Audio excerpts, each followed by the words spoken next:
ભગવાને એક મુઠ્ઠી પૌવા ખાધા. ભગવાન બીજી મુઠ્ઠી પૌવા ખાવા જાય ત્યાં રૂકમણીજીએ ભગવાનનો હાથ પકડી લીધો. ભગવાન દ્વારકાધીશ, અમારા માટે થોડુંક પ્રસાદ રાખો. જો બીજી મુઠ્ઠી પૌવા ખાય તો આ રૂકમણી આદિ બધી જ પટરાણીઓને સુદામાની સેવામાં મોકલી દે. રાણીઓને ખબર હતી કે એનો પરમ મિત્ર છે, એટલો પ્રેમ કરે છે દ્વારકાધીશ કે અમને એની સેવામાં મોકલી દેશે. એટલે બીજી મુઠ્ઠી પૌવા બધી રાણીઓએ પ્રસાદી તરીકે સ્વીકારી લીધા છે. આમ સુંદર સુદામા ચરિત્ર કહ્યું છે. પછી યાદવોની સંખ્યાનું, એની શક્તિનું વર્ણન કર્યું છે 10મા સ્કંદના અંતમાં. અને પછી તો દ્વારકાધીશ બ્રાહ્મણોના શ્રાપને નિમિત્ત બનાવી અને પોતાના ધામમાં જાય છે. એ સ્વર્ગ વૈકુંઠ ગમનનો ઉલ્લેખ માત્ર કરી અને 10મા સ્કંદની પૂર્ણાહુતિ કરી છે.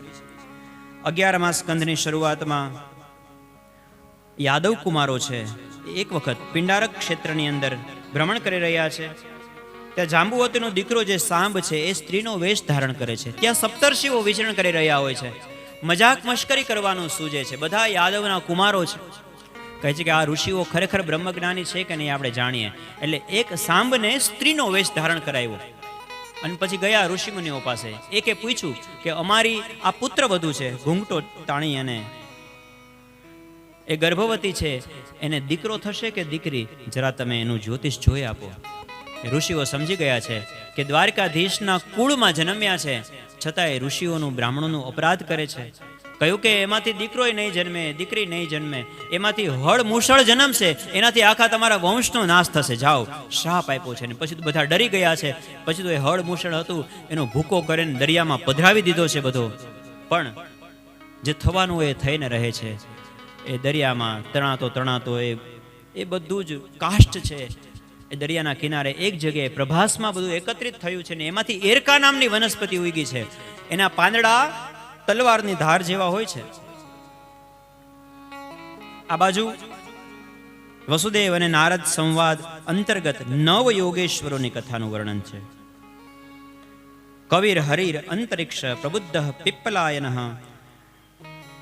આ અગ્નિહોત્ર, દુમિલ, કરભાજન, આ 9 યોગેશ્વરોએ સુંદર મજાનો સત્સંગ કર્યો છે. દેવતાઓ એક વખત દ્વારકામાં ભગવાન દ્વારકાધીશના દર્શન કરવા આવ્યા. દ્વારકાધીશની સ્તુતિ કરી અને લીલા સંવરણ કરવાની બ્રહ્માજીએ પ્રાર્થના કરી છે. એ કથા છે. દ્વારકાધીશ એક વખત બધાને કહે છે કે ચાલો હવે આપણે પ્રભાસ તીર્થમાં જઈએ. કારણ કે જ્યારે બહુ અનિષ્ટ થાય ને ત્યારે કોઈ તીર્થ ક્ષેત્રમાં જાય અને ભગવાનનું ભજન, પૂજન, પિતૃઓનું પૂજન કરવું જોઈએ, દેવતાઓનું અર્ચન કરવું જોઈએ. ભગવાન હવે પોતાની લીલા ધીમે ધીમે સંકલી રહ્યા છે. ઉદ્ધવજીને ખબર પડી જાય છે કે ભગવાન પોતાની લીલા સમેટી રહ્યા છે, સ્વધામ ગમનની તૈયારી કરી રહ્યા છે. ઉદ્ધવજી ભગવાન પાસે જાય છે કે ભગવાન મને પણ તમારી સાથે લઈ જાજો. ત્યારે દ્વારકાધીશ કહે છે કે ઉદ્ધવજી, આ દુનિયામાં બધા એકલા આવે છે અને બધાને એકલું જવું પડે છે. કોઈ સાથે આવ્યું નથી, કોઈ સાથે જાતું નથી. એકલા જ આવ્યા મનવા, એકલા જવાના, સાથી વિના સંગી વિના, એકલા જવાના, એકલા જવાના, એકલા જ આવ્યા મનવા, એકલા જવાના, સાથી વિના સંગી વિના, એકલા જવાના, એકલા જવાના, એકલા જવાના. આપણે એકલાને કીર્તારે એકલો, એકલા જીવોને એનો આધાર એકલો. આપણે એકલાને કીર્તા એકલો, એકલા જીવોને નો આધાર એકલો.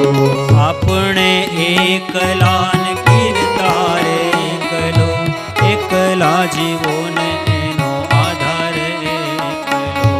આપણે એકલાને કીર્તા એકલો, એકલા જીવોને નો આધાર એકલો.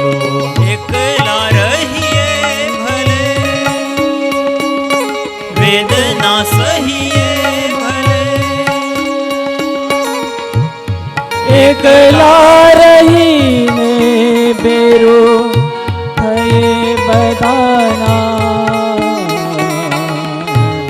સાથી વિના સંગી વિના એકલા જવાના એકલા જવાના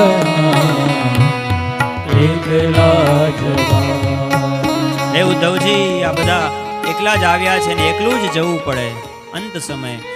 ઉદ્ધવજી કે ભગવાન હું તમારા વિયોગમાં નહીં રહી શકું. ત્યારે ભગવાન દ્વારકાધીશ કહે છે કે ઉદ્ધવજી તમે ચિંતા ન કરો, હું તમને જે જ્ઞાન આપું છું, મારું જે કંઈ પણ તેજ છે એ બધું હું શ્રીમદ ભાગવતની અંદર પધરાવું છું.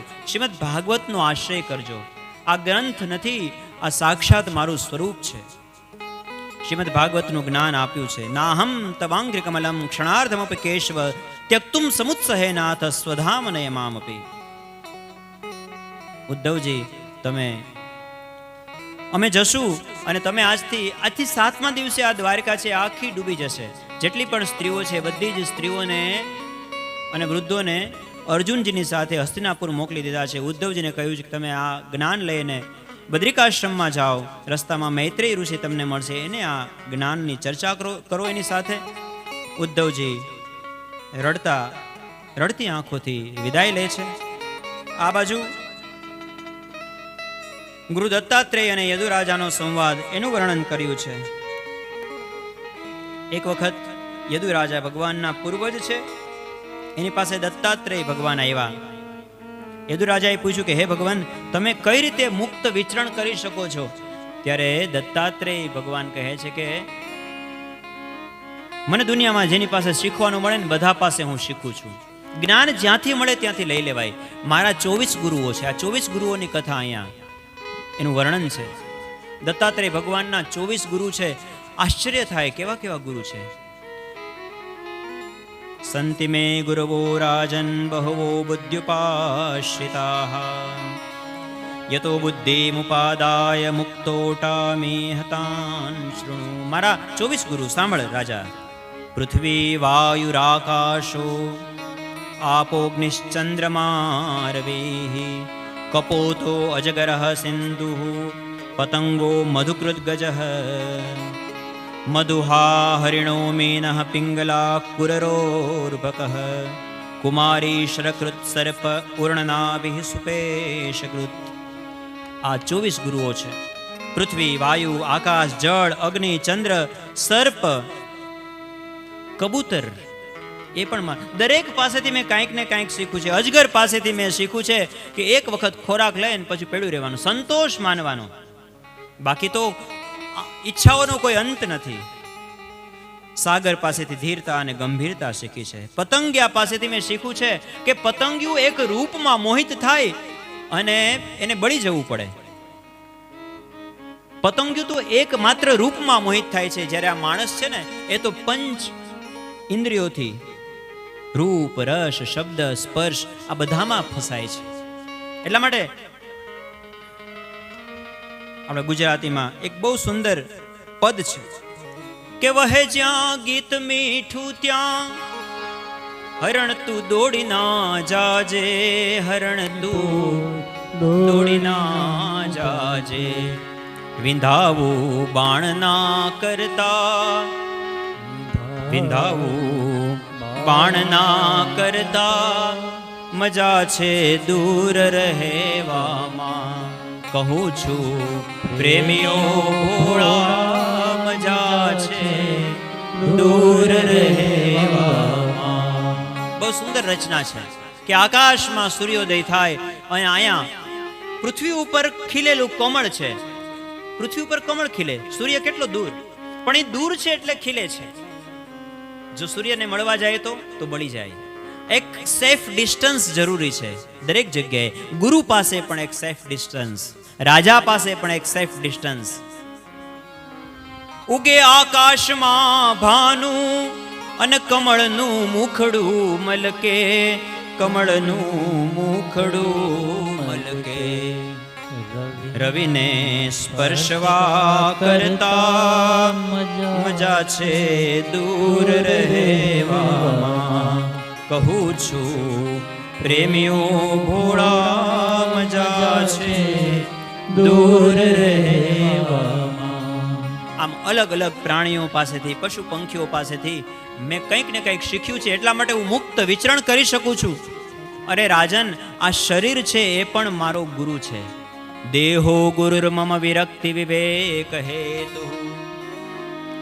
આ શરીર અધમ છે, નાશવંત છે, પંચતત્વોમાંથી બનેલું છે, પંચતત્વોમાં ભળી જાય છે. આવું ક્ષુદ્ર શરીર છે, તેમ છતાંય આ શરીર છે એટલે ભગવાનનું ભજન થાય છે. એટલા માટે અધમમાં અધમ વસ્તુ હોવા છતાંય પણ એ આપણા માટે સૌથી મોટું સાધક છે. એટલા માટે આ ગુરુ છે એ પણ મારું, આ શરીર છે એ પણ મારું ગુરુ છે. સુખદેવજી મહારાજ કથાનું વર્ણન કરે છે કે પછી તો ભગવાને ઉદ્ધવજી પાસે ભક્તિનું વર્ણન કર્યું છે કે હે ઉદ્ધવજી, મને જપ તપ દાન વ્રત હોમ એ બધા એટલા નથી બાંધતા જેટલું મને ભક્તિ બાંધે છે. નરો થયતિ મામ રોગો ન સાંખ્યમ ધર્મ એવ ચ. ભક્તિનું બહુ મહાત્મ્ય છે. શ્રીમદ ભાગવત છે જ્ઞાન ભક્તિ અને વૈરાગ્ય, આ ત્રણેયનો સમન્વય કરનારો ગ્રંથ છે. ભગવાનનું નામ એવું છે કે જે પતિતને પાવન કરે છે. તુલસીદાસજી મહારાજ રામચરિતમાનસ લખે અને અંતમાં એક દોહો લખ્યો છે, ભૈરવી. પાઈન કેહી ગતિ પતિત પાવન, રામ ભજી સુનુ સઠ મના. ગનિકા અજામિલ બ્યાદગી, ગજાદી ખલ તારે ગના. પાઈન કેહી ગતિ પતિત પાવન, રામ ભજી સુનુ સઠ મના. ગનિકા અજામિલ બ્યાદગીત, ગજાદ ખલ તારે ગના. ભગવાન પતિત પાવન છે. ભગવાને કેટલા અધમનો ઉદ્ધાર કર્યો. આ રામચરિતમાનસની ચોપાઈઓ આટલી 7 કાંડ, શ્રીમદ ભાગવતના 12 સ્કંદ, આમાંથી એકાદો શ્લોક, એકાદી વાક્ય પણ જો જીવનમાં ઉતરી જાય ને તો બેડો પાર થઈ જાય. શતપંચ ચોપાઈ મનોહર, સુનઈ જે નર ઉર ધરે. દારુણ અવિદ્યા પંચ જનિત, વિકાર શ્રી રઘુબર હરે. એકાદી ચોપા, એકાદો શ્લોક, એકાદું સૂત્ર, એકાદું વાક્ય, એકાદી કથા પણ જો આપણે જીવનમાં ઉતારી શકીએ તો પણ આપણો અહીંયા ભવસાગરની અંદર આપણો જે ફેરો છે એ સફળ થઈ જાય. બીજું કાંઈ યાદ રહે કે ન રહે, ભગવાનનું નામ યાદ રહે તો પણ ઘણું છે. ભગવાનના નામની અંદર એ તાકાત છે કે આ જીવની ઉર્ધ્વ ગતિ કરવાને માટે એ સમર્થ છે. નામનું મહાત્મ્ય ગાન કર્યું છે. હે ઉદ્ધવજી, આ મારું જ્ઞાન છે ભાગવતનું, એ લઈને તમે બદ્રિકાશ્રમમાં જાઓ. અને પછી ઉદ્ધવજી ગયા છે આ બાજુ દ્વારકાની અંદર અનિષ્ટ થવા લાગ્યા છે. ભગવાન પ્રભાસમાં ગયા છે. દ્વારકાધીશ હવે લીલા સંવરણ કરી રહ્યા છે. સમુદ્રના માર્ગથી આ યાદવો બધા અંદરો અંદર સુરાપાન કરી અને અંદરો અંદર લડી ઝઘડી અને બધા જ મૃત્યુ પામ્યા છે. ભગવાનની લીલા કંઈક એવી છે કે ભગવાન જાણતા હતા કે યદુકુમારો યાદવો છે, બહુ શક્તિશાળી છે. જ્યાં સુધી અમે છીએ ત્યાં સુધી એ અમારા વશમાં છે. પણ જો મારા ગયા પછી આના ઉપર કોઈ કંટ્રોલ કરવાવાળું નહીં હોય ને તો આ પૃથ્વી ઉપર ત્રાહિમામ મચાવી દેશે. એટલા માટે ભગવાને વિચાર્યું કે હું છું ત્યાં જ મારી પહેલા જ આ બધા મારા અનુચરોને મોકલી દઉં. એટલે ભગવાને બધા જ યાદવોનો આખો યદુકુળનો સંહાર કરાવ્યો છે ત્યાં. અને ભગવાન આજ પ્રાચીના પીપળે એકાંતમાં બેઠા છે. ભગવાને ચતુર્ભુજ રૂપ ધારણ કર્યું છે. બલભદ્રજી પોતાનું શેષ સ્વરૂપ ધારણ કરી અને સમુદ્રના માર્ગથી પોતાના ધામમાં પ્રસ્થાન કર્યું છે. બોલીએ બલભદ્ર નારાયણ ભગવાન કી જય. શ્રી દાઉજી મહારાજ કી જય. અને ભગવાન દ્વારકાધીશ ચતુર્ભુજ સ્વરૂપે પ્રાચીના પીપળા ઉપર એકાંતમાં બેઠા છે, પ્રતીક્ષા કરે છે જરા નામના પારધીની કે હિસાબ પૂરો થાય એટલે હું પણ જાઉં. અને એવામાં દૂરથી જરા પારધી છે અને એમ લાગે છે ભગવાનના પગની દર્શન કરે છે દૂરથી. કુમકુમ ચંદનથી આચ્છાદિત ભગવાનનો એ ચરણ રક્ત દૂરથી દેખાય છે, લાલ લાલ. એમ લાગે છે કોઈક હરણ બેઠું છે. અને નિશાન તાકી અને જરા પારધી છે એ તીર છોડે છે અને સીધું દ્વારકાધીશના ચરણમાં એ તીર લાગે છે. દોડતો દોડતો આવીને જુએ છે ત્યાં તો દ્વારકાધીશને જુએ છે. ચતુર્ભુજ સ્વરૂપે નારાયણ બેઠા છે, રડવા માંડે છે. ભગવાન કહે છે કે જરા તું જરાય ચિંતા ન કર, આ તો આપણો ત્રેતાયુગનો હિસાબ બાકી હતો. તું વાલી હતો, મેં તને બાણ માર્યું હતું, તે મને બાણ માર્યું, આપણો હિસાબ પૂરો. તને પણ મારા ધામમાં મોકલીશ, જરાય દુઃખ નહીં લગાડતો મનમાં. અને આ બાજુ ભગવાન પોતાના શંખ ચક્ર ગદા પદ્મ બધા આયુધોને મોકલે છે. દારૂકને કહે છે કે દારૂક તમે જાઓ દ્વારકામાં, બધાને કહો કે ત્યાં કોઈ રહે નહીં. મારા સ્વધામ ગમન પછી 7મા દિવસે આખી દ્વારકા છે સમુદ્રમાં ડૂબી જશે. આ બાજુ ભગવાનનો રથ છે એને પણ ભગવાને પોતાના ધામમાં મોકલ્યો છે અને દ્વારકાધીશ સ્વધામની અંદર સિધાર્યા છે. બોલે દ્વારકાધીશ કી જય. સુખદેવજી મહારાજ કથાનું વર્ણન કરે છે.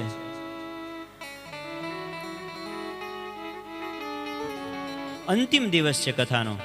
સુખદેવજી મહારાજ કહે છે કે રાજન, તારે જે કાંઈ પણ પ્રશ્ન પૂછવા હોય એ પૂછી લે. મેં તને જેટલું મારી પાસે જ્ઞાન હતું બધું જ જ્ઞાન મેં તને આપ્યું છે, બધી જ કથા મેં તને કહી છે. શ્રીમદ ભાગવત કથાના અંતિમ દિવસે આંબો, હુંડી અલગ અલગ રીતે લોકો કહે છે. આંબાનું ગાન તો આપણે પહેલા જ દિવસે કરી લીધું, કારણ કે છેલ્લા દિવસે કોઈ હાજર હોય કે ન હોય. અને હુંડી તો ભગવાન આપણે સ્વીકારે જ ને, જે ભગવાનનું 7 દિવસ કથાનું શ્રવણ કરે એના કોઈ સંકલ્પ અધૂરા નથી રહેતા. જે તમે ઈચ્છા કરો, આ તો કલ્પવૃક્ષ છે, બધી જ ઈચ્છા ભગવાન પૂરી કરશે. સાચી શ્રદ્ધા અને વિશ્વાસ હોય તો જરૂર ભગવાન સાંભળે. નરસિંહ મહેતાની હુંડી સાંભળી તો આપણી હુંડી ન સાંભળે? સંક્ષેપમાં શ્રીમદ ભાગવતની આખી કથાનું વર્ણન છે.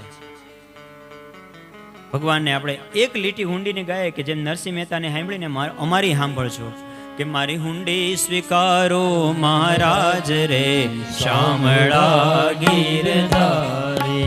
મારી હુંડી સ્વીકારો મહારાજ રે શામળા ગીરધારી. મારી હુંડી સ્વીકારો મહારાજ રે શામળા ગીરધારી. મારી હુંડી સ્વીકારો મહારાજ રે શામળા ગીરધારી. મારી હુંડી શામળિયાને હાથ રે શામળા ગીરધારી. મારી હુંડી શામળિયાને હાથ રે શામળા ગીરધારી. મારી હુંડી સ્વીકારો મહારાજ રે શામળા ગીરધારી. મારી હુંડી સ્વીકારો મહારાજ રે શામળા ગીરધારી. પરીક્ષિત મહારાજ અંતમાં પ્રશ્ન પૂછે છે કે કળિયુગના પ્રભાવથી કેમ બચવું? સુખદેવજી મહારાજ કહે છે કે કળિયુગના પ્રભાવથી બચવા માટે એક જ માત્ર ઉપાય છે, હરેર નામ. હરેર નામ હરેર નામે કેવલમ. માત્ર ભગવાનનું નામ એક જ છે કે જે તમને બચાવી શકે. જ્યારે પણ એમ લાગે ત્યારે ભગવાનના નામનો આશ્રય કરવો. ચતુર્વિધ પ્રલયનું વર્ણન કર્યું છે. સુખદેવજી મહારાજ કહે છે કે રાજન, હવે થોડી વારમાં હું અહીંથી જઈશ, હજી તારે કંઈ પૂછવું હોય તો પૂછી લે. સુખદેવજી મહારાજ કહે છે કે રાજન, તને લાંબુ જીવવાની ઈચ્છા છે તો હું તને વરદાન આપી અને લાંબુ આયુષ્ય આપી શકું છું. ત્યારે પરીક્ષિત રાજા કહે છે કે હે ભગવાન, એક દિવસ તો મૃત્યુ બધાનું નિશ્ચિત છે અને તમારા જેવા સદગુરુ મારી સામે બેઠા હોય, 7 દિવસથી શ્રીમદ ભાગવત કથાનું શ્રવણ કરતા હોય. તમે ભાગવત નહીં, તમે મને સાક્ષાત ભગવાન સંભળાવ્યા છે. સિદ્ધોસ્મિ અનુગૃહીતોસ્મિ ભવતા કરુણાત્મના શ્રાવિતો યચ્ચ મે સાક્ષાત અનાદિ નિધનો સિદ્ધ થયો છું, અનુગ્રહિત થયો છું. હવે તો મને ભગવાન દેખાય છે, મારો નાથ દેખાય છે. હવે મને કોઈ ડર નથી. મને સાક્ષાત અભયત્વનું દર્શન તમે કરાયું છે. ભગવંસ તક્ષકાદિભ્યો મૃત્યુભ્યો ન બિભેમ્યહમ પ્રવિષ્ટો બ્રહ્મ નિર્વાણમ અભયમ દર્શિતમ ત્વયા. અને પછી સુખદેવજી મહારાજ આશીર્વાદ આપે છે પરીક્ષિત રાજાને, અને સુખદેવજી મહારાજ ઊભા થાય છે, વિદાય લે છે. ક્યાંથી આવ્યા હતા કોઈને ખબર નથી પડી. સુખદેવજી મહારાજ કઈ દિશામાં ગયા કોઈને ખબર નથી પડી. બધાએ જય જયકાર કર્યો છે. બોલે સુખદેવજી મહારાજ કી જય. સુખદેવજી મહારાજનું ગમન થયું છે, પ્રસ્થાન થયું છે. પરીક્ષિત રાજાએ પોતાના પ્રાણને અનાહત આદિ ષડચક્રોમાંથી ભેદી અને બ્રહ્મરંધ્રની અંદર સ્થિર કર્યા છે. બ્રહ્મની અંદર રાજા સ્થિર થયા છે. હવે તો માત્ર એનું શરીર અહીંયા છે. પછી તો તક્ષક આવ્યો છે ફૂલના કરંડિયામાં અને વિષની જ્વાળાઓ ફેંકી છે, અને પરીક્ષિત રાજાનું શરીર ભડ ભડ ભડ ભડ કરતું બળ્યું છે. પણ એ પહેલા જ પરીક્ષિત રાજા તો પરબ્રહ્મની અંદર તલ્લીન થઈ ગયા હતા. આમ પરીક્ષિત મોક્ષની કથા કહી છે.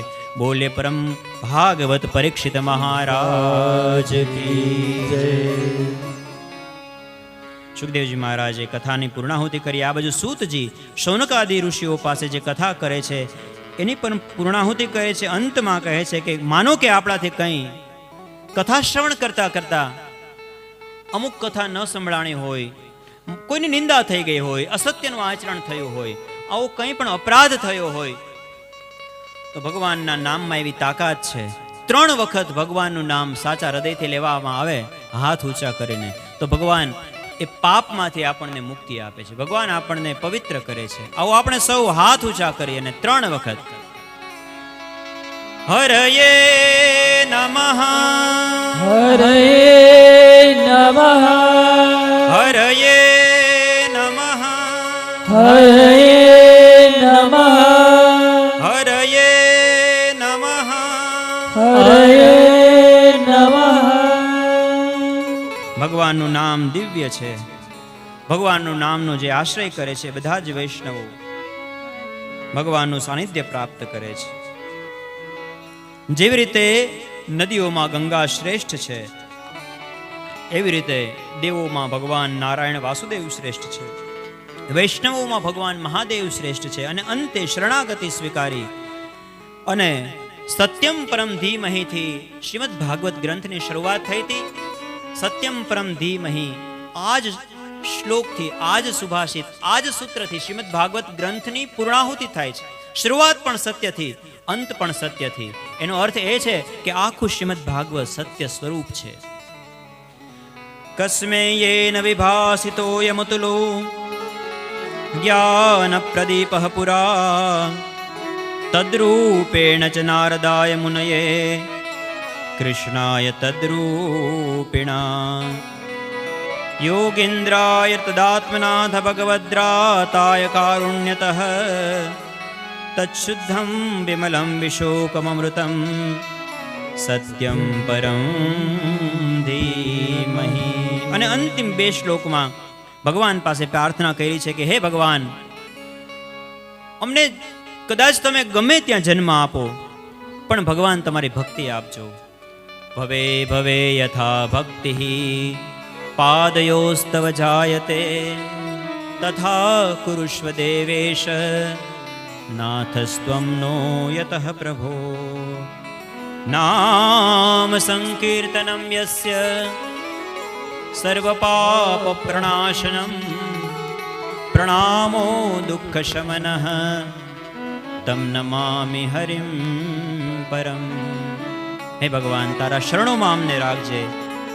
તેરી શરણ પ્રભુ, તેરી શરણ પ્રભુ, તેરી શરણ પ્રભુ, તેરી શરણ પ્રભુ, તેરી શરણ પ્રભુ, તેરી શરણ પ્રભુ, તેરી શરણ પ્રભુ, તેરી શરણ प्रभु मैं तुम्हारी शरण में आया हूँ.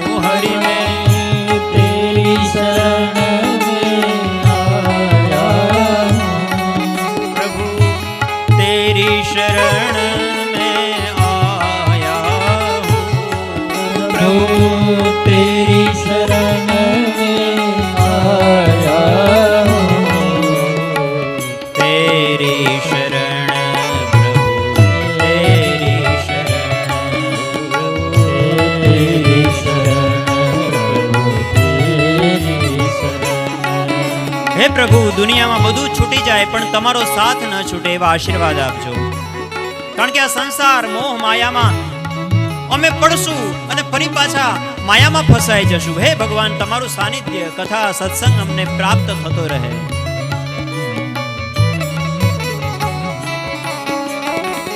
ભવજલ લહેરી નદિયા ગહેરી, जल लहरी नदिया गहरी, ભવજલ લહેરી નદિયા ગહેરી, जल लहरी नदिया गहरी। हरि में चारों तरफ फसाया हूँ प्रभु मैं चारों तरफ फसाया हूँ। तेरी शरण प्रभु तेरी शरण तेरी शरण तेरी शरण। શ્રીમદ ભાગવત કથાની આપણે પણ પૂર્ણાહુતિ કરીએ ભગવાનના ચરણોમાં. આ કથાને સમર્પિત કરીએ. 7 દિવસ સુધી આપણે પ્રેમ અને ભાવથી કથાનું શ્રવણ કર્યું, આનંદ અને ઉત્સાહથી કીર્તન કર્યું. ભગવાનનો રાસ, ભગવાનની રાસ લીલામાં આપણે સંમેલિત થયા. કેટલો આનંદ કર્યો. ભગવાનને પ્રાર્થના કરીએ કે હે પ્રભુ, આવો ને આવો આનંદ તું આખા જીવનમાં બધાને આપતો રહેજે. હે નાથ, કંટારિયા પરિવારના ચંદ્રકાંતભાઈ, દીપકભાઈ, કાથરોટિયા પરિવારમાંથી અશોકભાઈ, સુનિલભાઈ અને મારા સંદીપભાઈ, વાછાણી પરિવાર અશોકભાઈ, અરુણભાઈ, મુકેશભાઈ. અને આ તો આપણને એમ દેખાય કે આ બધા મોટા મોટા ભાઈઓ, પણ નાના ભાઈઓ, એમના લક્ષ્મીજી બધા, એમણે અથાગ પરિશ્રમ કર્યો. બધી દીકરીઓ, બધા બહેનો ક્યાં ક્યાંથી બધા આવ્યા. આખા સમગ્ર ભારત દેશમાં જે જ્યાં હતા ત્યાંથી આવ્યા.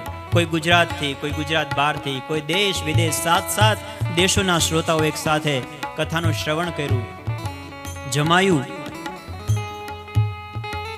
નકર જમાઈને તો આપણે હાચવવા પડે, પણ જમાયો પણ સેવાઈમાં લાગી ગયા. અને જેને પણ જે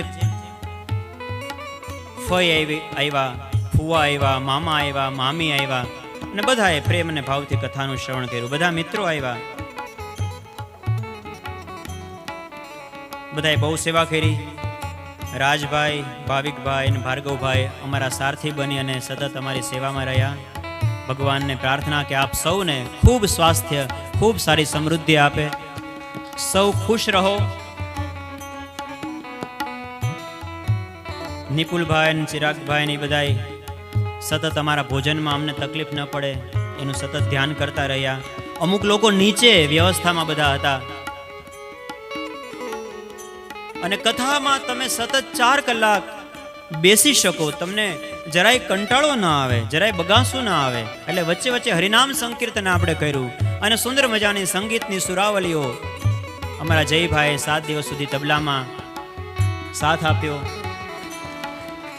રાજેશભાઈ હાર્મોનિયમમાં, દિવ્યેશભાઈ સુંદર મજાનું ગાયન અને પૂજામાં પણ સાથ આપ્યો. નીતિનભાઈ અને એનો દીકરો કૃષ્ણ બેન્ચોમાં બારોટજીએ આપણને સાથ આપ્યો. અજયભાઈએ પૂજા કરાવી. અમારા જયદીપભાઈએ આપણને સુંદર મજાની પૂજામાં સહકાર આપ્યો. સૌનો ખૂબ ખૂબ આભાર. ભગવાન સૌને ખુશ રાખે, ભગવાન સૌને આશીર્વાદ આપે. અને 7 દિવસ સુધી અમારા ડોક્ટર અજયભાઈ, ભાઈ, એને સુંદર મજાનું આપણને ભોજન પીરસ્યું. 2 અજયભાઈનો ખૂબ ખૂબ આભાર. ભગવાનના 4 હાથ એના ઉપર ભગવાન કૃપા વરસાવે. સુધીરભાઈએ સુંદર મજાની વિડીયોગ્રાફી કરી અને દેશ વિદેશ સુધી આપણી કથાને પહોંચાડી. અને એવી રીતે પહોંચાડી કે જાણે જોવાવાળા શ્રોતાજનોને એમ લાગે કે અમે ત્યાં જ બેઠા છીએ. આવું સુંદર મજાનું ગ્રાફિક્સ ખોડિયાર સાઉન્ડ અમારું લલિતભાઈ અહીંયા બેઠા છે, રાજુભાઈ ને બધાએ સુંદર મજાનું આ સ્ટેજનું ડેકોરેશન. એક વખત એક પણ વિસલ નથી વાગી કથામાં. સુંદર મજાની સેવા. અને એમ કહે કે મારે રાત્રે રાસ રમવો છે તો રાત્રે રાસ રમાડ્યા, મોજ કરાવી. ભગવાન બધાને ખૂબ સુખી રાખે એ ભગવાનને પ્રાર્થના. નામી અનામી બધાના નામ લેવા તો શક્ય છે નહીં, પણ અમારા યજમાન પરિવારના આમંત્રણને માન આપીને તો સૌ આવ્યા, મારા નિમંત્રણને માન આપીને પણ બધા આવ્યા. અમારી જૂની કથાના બધા યજમાનો છે, એ જોશ સાહેબનો આખો પરિવાર, 2 દીકરીઓ અને લક્ષ્મીજી બધા પધાર્યા. જેને જેને જ્યારે સમય મળ્યો છે ત્યારે કથા શ્રવણ કરવા માટે આવ્યા છે. ભગવાનને પ્રાર્થના કે ભગવાન બધાની મનોકામનાને પૂર્ણ કરે અને ભગવાન આપણને સૌને આવો મોકો અવારનવાર આપતા રહે. હરિનામ સંકીર્તન સાથે આપણે પણ કથાને વિશ્રામ આપીએ. પણ અહીંયા પોથીનું બંધન થાય એટલે આપણા જીવનની પોથીને આપણે ખોલીએ. એ ભગવાનને પ્રાર્થના કરીએ કે આ કથામાંથી એકાદ વસ્તુ આપણને જો સારી લાગી હોય તો એ આપણા જીવનમાં ઉતારવાનો આપણે પ્રયાસ કરીએ. આખા સમાજ આપણું કલ્યાણ થાય, આપણા જીવનમાં સુધારો થાય તો આપણા સમાજનું જીવન છે એની ક્વોલિટી ધીમે ધીમે ઉપર આવે છે. આપણને જોઈને બીજા લોકો પણ ધર્મનું આચરણ કરતા થાય છે. આ વાડી આપણને આપી એટલે એનો પણ આભાર, ઉમિયાજી ફિલ્ડ માર્શલ વાડીવાળા, એનો પણ આપણે આભાર અનુગ્રહી છીએ આપણે એના.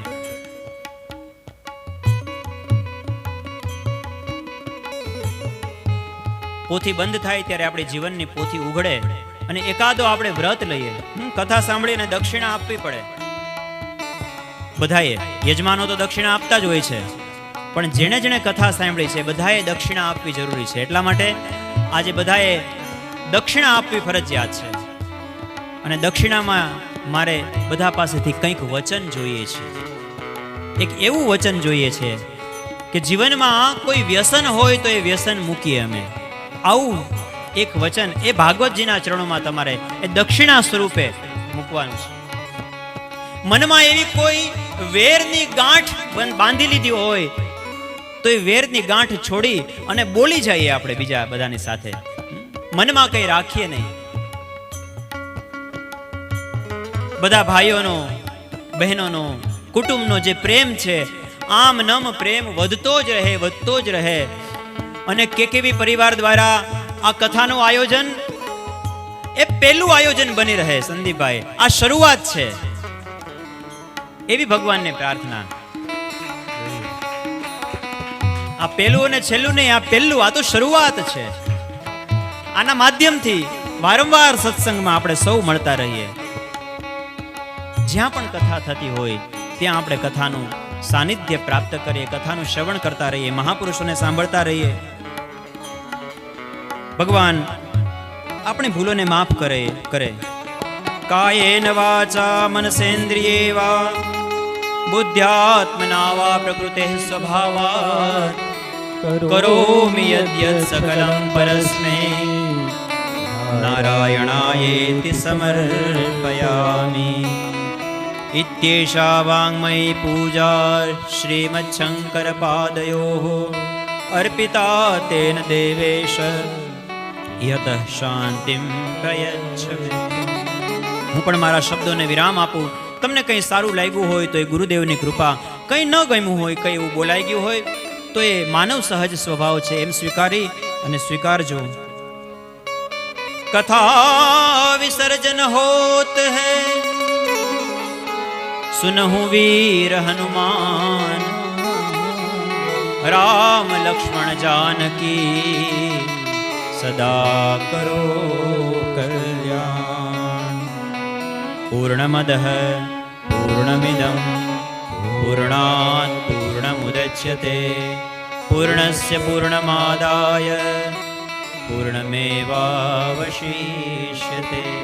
અચ્યુતં કેશવં શ્રીરામનારાયણં કૃષ્ણદામોદરં શ્રીવાસુદેવં શ્રીહરં માધવં શ્રીગોપિકાવલ્લભં જાનકી નાયકં શ્રીરામચંદ્રં ભજે.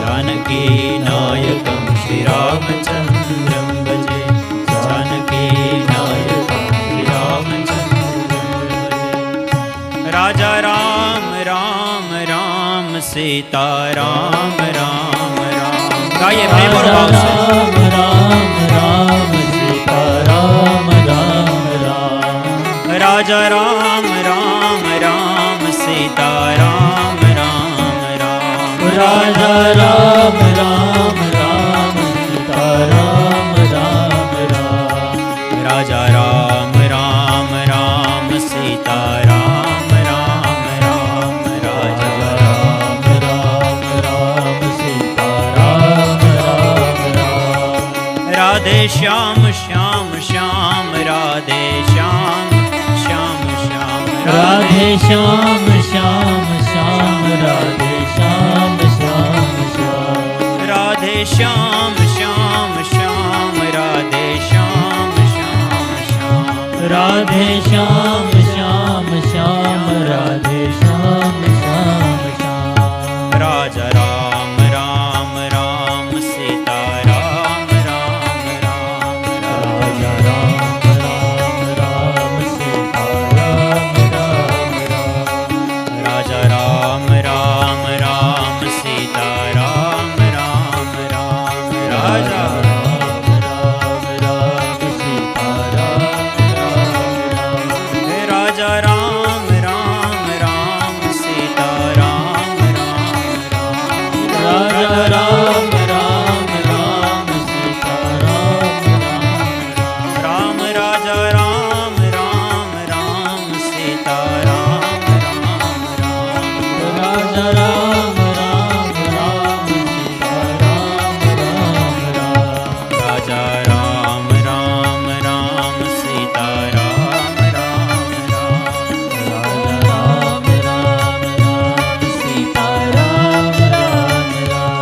राजा राम राम राम सीता राम राम राम राजा राम राम राम सीता राम राम राम जय जयकार સાથે કથાને વિશ્રામ આપે। ભગવાન બધાની મનોકામના પૂરી કરે, ભગવાન બધાની ઈચ્છા પૂરી કરે, ભગવાન બધાને સ્વાસ્થ્ય આપે, સમૃદ્ધિ આપે એવી ભગવાનના ચરણોમાં પ્રાર્થના।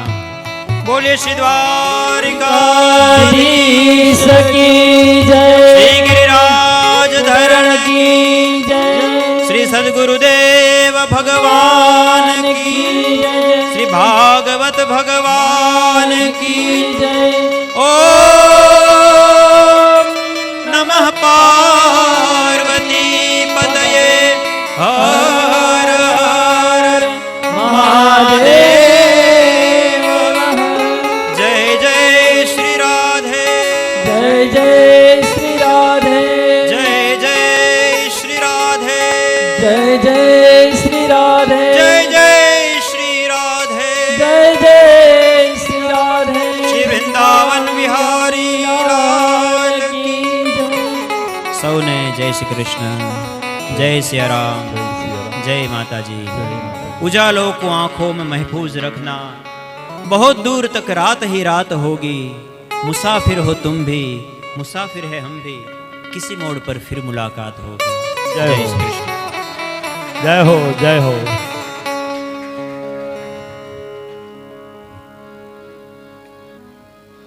श्री कृष्णाय वयम नमः।